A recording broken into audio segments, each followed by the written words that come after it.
Bienvenidas y bienvenidos a Vivas, Libres y Sin Miedo. En el capítulo de hoy vamos a hablar de las niñas y adolescentes libres de violencia. Cuáles son los focos rojos, cómo prevenirla y sobre todo cómo protegerlas. Comenzamos.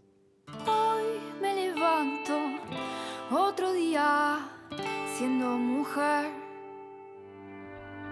Ya no voy a correr porque juntas vamos a vencer. Vivas nos quiero, libres sin miedo. Vivas nos quiero, libres sin miedo. Vivas nos quiero, libres sin miedo.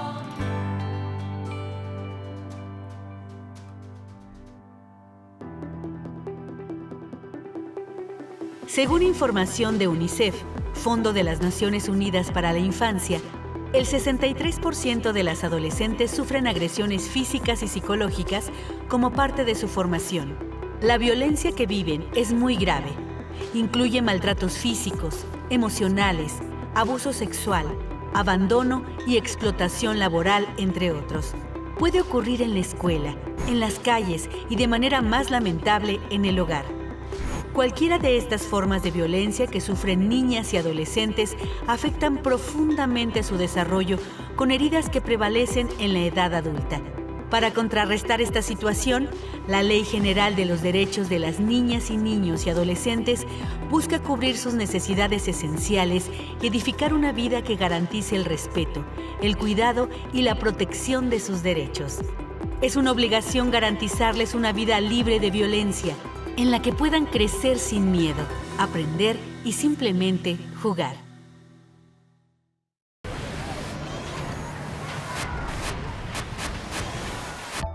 Hoy, en Vivas, Libres y Sin Miedo, nos visita Carolina López Alvarado, presidenta de la Fundación Sendes.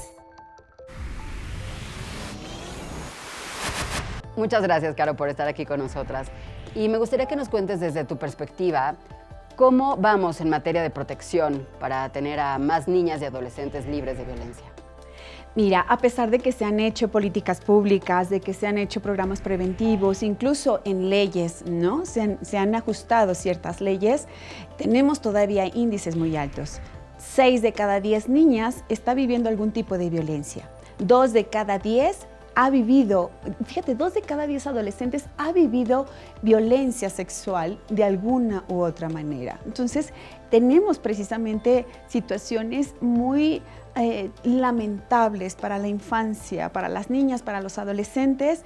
Estas estadísticas nos dicen que no estamos bien en esta materia, ¿no? Totalmente. Y ahí, por ejemplo, ¿qué podemos hacer para prevenir? Y también ahorita que quiero que me cuentes cuáles son esos focos rojos para poder identificar que están en peligro o en violencia. La educación es primordial y la educación empieza en casa, pero no nada más en casa, también en las escuelas, en las comunidades, en donde se encuentra la infancia. Pero luego papás, mamás no sabemos realmente y no estamos capacitados para la prevención. Pensamos que simplemente con estar acompañándoles estamos de alguna manera viéndoles, pero no, los niños, las niñas tienen violencia, viven violencia dentro y fuera de casa. Entonces, es importante ubicar primero la educación, capacitarnos. Cuando un niño o una niña vive violencia, hay que enseñarle que lo puede hablar, porque podemos tener esta parte que tú decías, ¿de qué manera nos podemos dar cuenta? Sí, podemos decir, bueno, hay ciertos cambios en su manera de actuar, su sueño a lo mejor ya tiene pesadillas que antes no, antes comía muy bien, ahora no se alimenta, pero ¿sabes qué? Eso es enloquecedor. Lo que tenemos realmente que hacer es que los niños, las niñas, puedan hablarlo, enseñarles que lo puedan decir, pero para que lo puedan hablar hay que entrenar a los papás, a las mamás, para que realmente sepan cómo reaccionar. No sabemos reaccionar. Y ¿sabes qué? Cuando una niña lo habla, puede decir, un adolescente puede decir el tipo de violencia que está viviendo. ¿Qué es lo que hacemos los papás? Cuando hablamos nada más, habla tu historia, tu miedo, tu tristeza, tu dolor como adulto. Claro. Y te ves reflejado. Y entonces, si no hay un entrenamiento previo, de verdad la riegas. Y esa parte en que te equivoques, lo que va a hacer es que los niños vuelvan a guardar silencio. Y si un niño, un adolescente, una niña guarda silencio, no podremos ayudarle. Totalmente, porque podríamos correr el riesgo de hacerlos sentir juzgados, ¿no?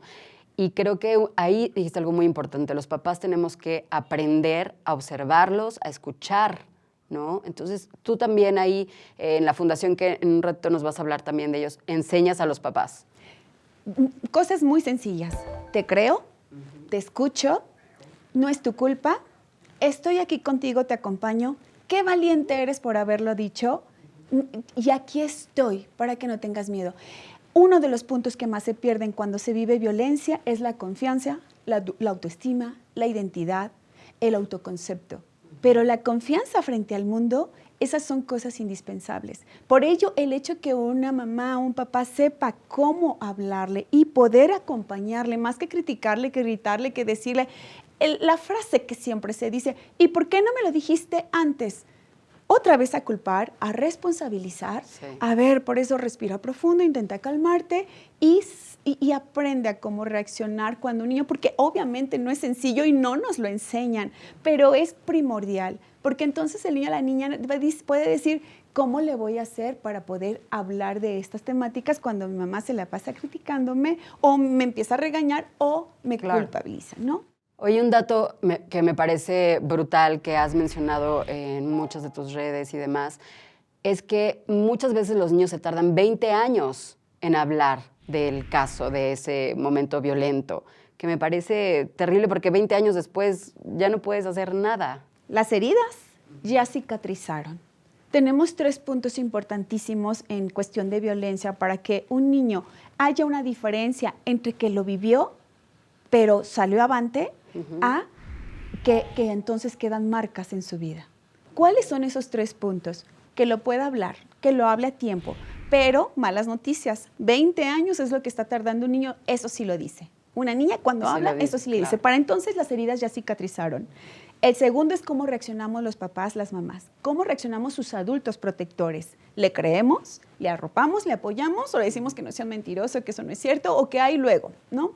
Y el tercero es la atención especializada que tenga que tener este niño, esta niña. No es, ahí se le va a olvidar o ya después. No. Y esto depende de cualquier tipo de violencia que haya sufrido, porque bien puede ser psicológica, física, sexual, cualquier tipo de violencia. Es este acompañamiento que se tiene que hacer con un niño, con una niña, pero indispensable enseñarle y darle herramientas a las niñas, a las adolescentes, que lo puedan decir, que lo puedan hablar, porque antes es enloquecedor. Oye, ¿qué opinas de las redes sociales que están muy expuestas para niñas chiquitas, incluso las adolescentes sobre todo, en términos de protección de la violencia? Mira, la violencia realmente es transversal. Tiene mucho que ver diferentes medios. Tiene que ver la educación, la salud pública, el desarrollo social, la cultura, la justicia. Entonces, por donde le veas, es decir, todos somos responsables, no culpables, responsables. Desde qué es lo que se transmite, por dónde está. Decimos, oye, es violencia que un niño vaya caminando en la calle y se encuentre un puesto de periódicos con escenas, imágenes que no son adecuadas para ello. Sí. Y no hacemos nada. Claro. No. Caro, vamos a hacer una pausa porque vamos a ir a un corte y regresando vamos a escuchar más voces femeninas sobre lo que tienen que decir de niñas y adolescentes libres de violencia. Regresamos.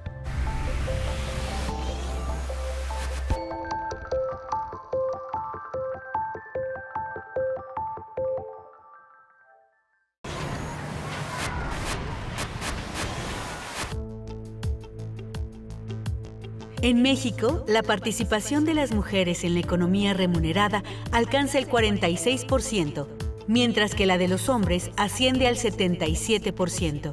Esta participación de las mujeres en el mercado laboral ha cambiado poco en las últimas 2 décadas. Vivas, libres y sin miedo. Hacemos una pausa y regresamos. Ya regresamos. Vivas, libres y sin miedo.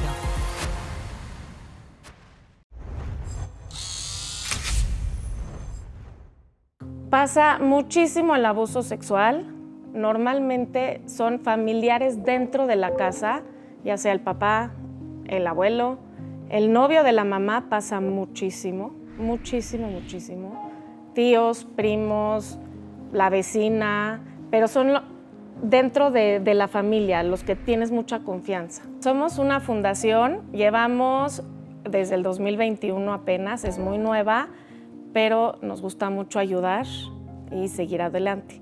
La fundación nació a partir de un caso cercano a la familia de abuso sexual infantil. Entonces, nosotros, mis 2 primos y yo, quisimos hacer un lugar seguro para las víctimas de abuso sexual infantil y para los familiares. Es súper importante también ayudar a los familiares de la víctima, porque pues, normalmente nos concentramos todos en la víctima. Así como siempre se ha dicho que los niños y las niñas se convierten en esponjas y todo lo absorben, también todo lo expresan, todo lo expresan. Entonces, solamente basta con que les pongamos atención. Entonces, si yo como mamá puedo ver, o como maestra, puedo ver que esa hija o ese hijo tiene un cambio de actitud, para mí ya esa es una señal de alerta. Los focos rojos del abuso sexual infantil son muchos, pero los más notorios es si un niño está jugando feliz, brinca, salta y de repente no quiere jugar, está escondido, está triste, deja de comer, le va mal en la escuela. Si yo veo que generalmente mi hija o mi hijo tiende a ser muy sociable y de repente se empieza a retraer, para mí eso es una señal de alerta. Sin que esto sea, y eso es la parte creo que más importante, pensar que estamos siendo exageradas, ¿sí? Yo creo que más vale exagerar que tener que lamentar una situación que se pudo haber detenido o evitado, ¿sí? Vemos que siempre hay mayor analfabetismo en las niñas que en los niños. Y no es porque a las niñas les cueste trabajo aprender a leer y escribir, es simple y sencillamente porque no las mandan a la escuela en las zonas rurales. No las mandan a la escuela por temor a que se las roben, como se dice en las zonas rurales. O sea, por temor a la violación de las criaturas. Está fuertísimo, las cifras son aterradoras. Más o menos 1 de cada 4 niños son abusados sexualmente. Después no son violadas en el camino a la escuela, pero son violadas en sus propias casas y muchas veces por sus propios padres. Y además, hice un estudio al respecto, de cada 10 violaciones, 6 ocurren, y este fue un estudio en la Ciudad de México, 6 ocurren en el ámbito familiar, en primer lugar por sus padres, y en el 80% de los casos las madres lo saben y lo consienten. A las mamás y a los papás a mí me gustaría decirles que ojalá logren empezar a perderle el miedo a hablar de sexualidad. A hablar de nuestra sexualidad y de la sexualidad, yo creo que eso va a permitir que los niños y las niñas sepan cuidar más, ¿sí? Sepan que hablar de sexualidad no es malo, que lo que está mal es que personas que no deben quieran tocarles, ¿sí? Y poderles decir quiénes son los que no les pueden tocar. Desgraciadamente no es un proceso fácil, es súper pesado, cansado, y más si vas con tus hijas o hijos, es fuertísimo, ¿no? Hay veces que ni siquiera te hacen caso, o la carpeta la dejan por allá, o se les pierde. Entonces la víctima se cansa también de ir y dejan ese proceso. Y eso es lo que no queremos. Lo que queremos es que se siga todo perfecto y el acosador realmente pueda estar en un lugar donde no acose de ningún niño más. También hay otra práctica que lamentablemente es común, por lo menos en 4 estados de la República, como Guerrero, Oaxaca, Chiapas, que es el de los matrimonios infantiles. Se sigue con esta idea de que pues a la mujer, ¿para qué la vamos a mandar a estudiar si lo que tiene es que dedicarse a procrear? Y a estas criaturas las cambian por terrenos, por bueyes, o sea, sigue haciéndose la práctica de venta de niñas para matrimonios infantiles. Para mí la información es luz. Entonces, con esta información y esta luz puedes prevenir muchas cosas. Formar alianzas, dar mucha información de prevención para que no pase, pero ya que pasó, pues ¿qué hacer? ¿No?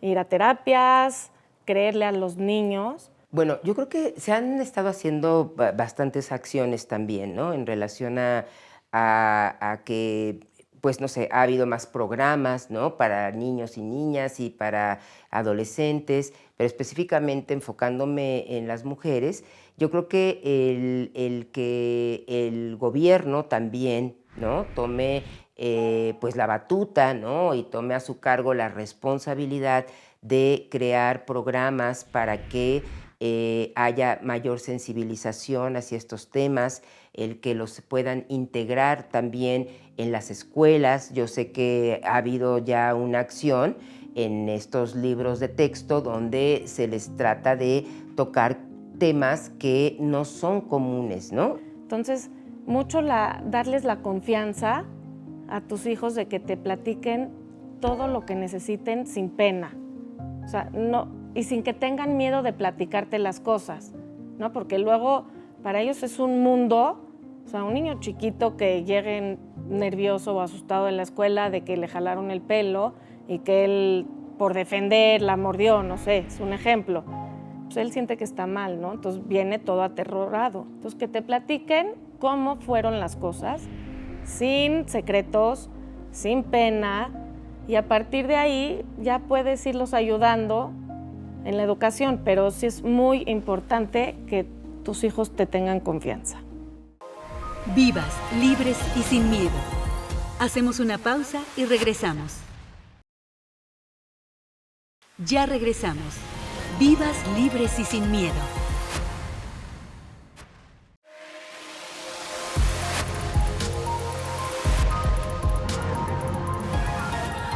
Feminismo en la red. Paso de nuevo es un cortometraje español dirigido por Antia García, donde visibiliza las situaciones de violencia y acoso hacia las jóvenes y mujeres. Todas estamos expuestas a este tipo de comportamientos, pero no estamos solas. Juntas y juntos podemos erradicar la violencia de género. El otro día pasó de nuevo. Me miraron como objeto y me silbaron como perro. Lo cierto es que no pasa nada, ya estoy acostumbrada.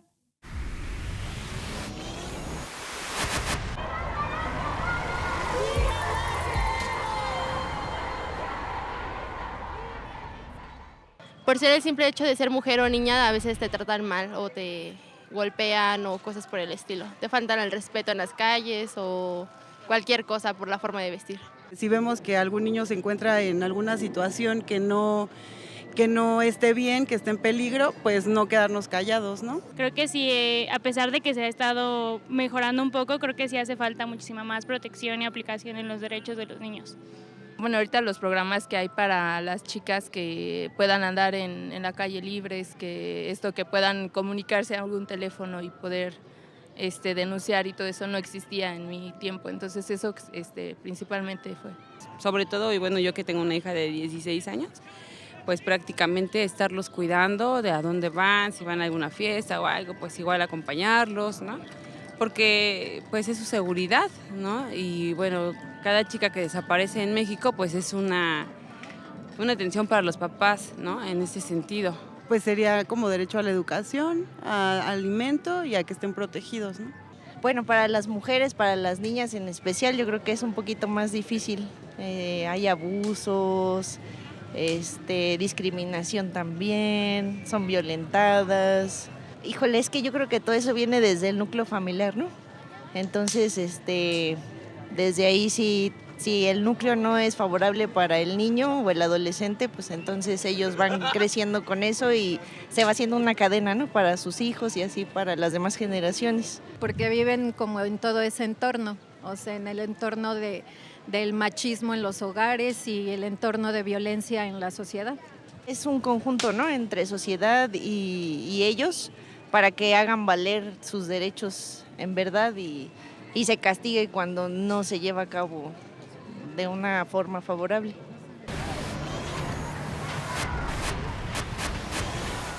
Y ya estamos de regreso y platicando contigo, Caro, quiero que ahora nos cuentes, por favor, sobre la fundación que tienes, Fundación Sendes. ¿Cuál es la labor principal que haces? Prevenir. Eso es lo que más hacemos. También atendemos casos, pero la prevención sabemos que es lo más importante. No lo digo yo, lo dicen especialistas de todo el mundo. La única manera de erradicar la violencia infantil es la prevención. Y en Fundación Sendes trabajamos con el arte como vehículo educativo, el teatro, la música, la danza, el cine, el canto, esencialmente para prevenir temas de violencia sexual infantil, que es lo que más nos compete dentro de Fundación Sendes. Trabajamos dentro de comunidades, mucho más comunidades escolares.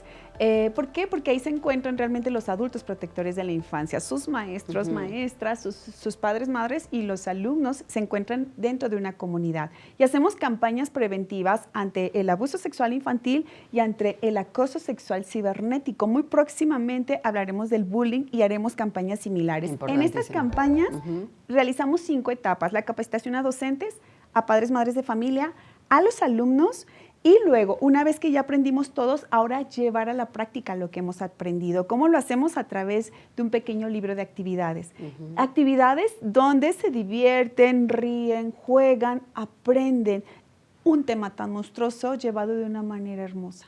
Y una vez que han realizado estas 4, cuando las escuelas han participado más del 80% de su comunidad, se llevan la insignia como escuela protectora, que eso también es visibilizar, que mi escuela, los docentes, sus padres, madres, tienen herramientas preventivas y con eso también visibilizamos y decimos a los alrededor, somos vigilantes, ¿no? Y conocemos esto. Entonces, han sido herramientas y campañas muy lindas que hemos construido en Fundación Sendes. ¿Cómo ayudamos a denunciar una vez que sabemos de algún acto de violencia, de cualquiera que esté atacando a alguna niña o algún adolescente? ¿Cómo ayudamos a una denuncia? La denuncia no solamente puede ser legal, por eso siempre hablamos, la denuncia para que un niño pueda decirlo es enseñarle que le pueda decir, ¿no? Simplemente un niño o una niña que puede hablarlo y decirlo ya está denunciando. De repente tenemos mucho miedo de que es que una denuncia legal y no, como a ver, tenemos muy poca cultura en nuestro país para una denuncia realmente legal, ¿no? Y nosotros decimos siempre, a ver, no corras porque de repente te enteras y lo que quieres hacer es correr, pero si tú corres vas a correr con el estómago, con todas tus emociones, todo tu enojo, tu tristeza, tu miedo y te vas a equivocar. Así es que plántate y empieza a prender tus linternas. La linterna más importante es la de tu niño o tu niña, aquí, y que no se te apague. La siguiente, la de tus redes. ¿Con qué redes cuentas? ¿No? Para que ubiques exactamente las herramientas con las que tienes otra linterna. Todas las herramientas con las que cuentas, incluso en cuestión de conocimientos y en cuestión económica, porque hay que invertirle. Y otra linterna que no se te puede apagar es cuáles son las dependencias con las que puedo acudir, qué organizaciones pueden estar de la mano. Y entonces, sí, una vez que lo tienes ya todo encendido, ahora sí es que entonces, llamando aquí del estómago de la emoción, lo mando a la razón y cómo poder actuar, ¿no? De todo esto que tengo, no corras porque te vas a equivocar, ¿no? Me encanta porque hay que estar informados definitivamente. Oye, ¿y un mensaje que quieras dar a esos cuidadores, a esas cuidadoras de todas nuestras infancias en México? No tengamos miedo. La infancia nos necesita realmente y es muy fácil poder capacitarnos, pero capacitarnos real, ¿no? Porque si decimos, es que esto lo aprendí de la abuela, a ver, no, las situaciones han cambiado, hay que capacitarnos y no es tan complicado realmente. Entrémosle realmente a capacitarnos para ser protectores reales de la infancia. Muchísimas gracias, Caro, por estar con nosotras y por la labor tan bonita que haces. Hay que estar alertas de nuestras infancias. Muchas gracias por escucharnos, por vernos y los esperamos en nuestro siguiente capítulo. Y recuerden, nos queremos vivas, libres y sin miedo. Desayuno con otra muerta más por la TV, que su pollera, que era fiestera, y su asesino que me voy de mi casa, quién sabe si podré volver. Solo quiero caminar en paz, deja de chiflar, que nos paren de matar. No quiero correr más por mis hermanas, voy a luchar, porque vivas nos quiero, libres sin miedo. Así vivas nos quiero, libres.